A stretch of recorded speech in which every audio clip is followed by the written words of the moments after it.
বন্ধু, কয়দিন আগে যে আমার ব্রেকআপ হলো না, ওইটা আমার কয় নম্বর গার্লফ্রেন্ড ছিল জানিস তুই? কয় নাম্বার? 500 নম্বর, 500 নম্বর। কয়দিন পরে আবার একটা করবো, ওইটা হচ্ছে 501। হ্যাঁ, ওর সাথে কয় মিনিট করে কথা বলতাম রাত্রি জানিস? কয় মিনিট?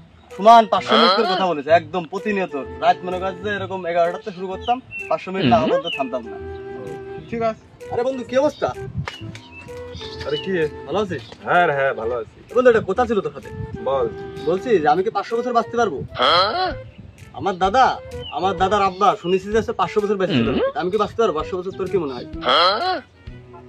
পারবি মনে হয়। পারা সম্ভব, অসম্ভব কিছুই না। এই আম্মু ফোন দিচ্ছিল, 500 মিনিট আগে ফোন দিয়েছে। থাক, বাহার দিক। কিরে বন্ধু, এই যা বসে আছিস, চা মা খাইছিস নাকি? না। তাহলে 500 টাকার 2 কাপ চা অর্ডার দিয়ে আসি। আরে বন্ধু, কি অবস্থা? কোন দিকে যাচ্ছ? এই কলেজের দিক যাবো। কলেজে যাবা? চলো একটু পিছন দিয়ে যাই। এই পিছনে আমার 500 মিটার দূরে আমার এক এক্স এর বাসা। ওর বাসার সামনে দিয়ে যাওয়ার সময় এটা ইট মেরে যায় 500 গ্রাম।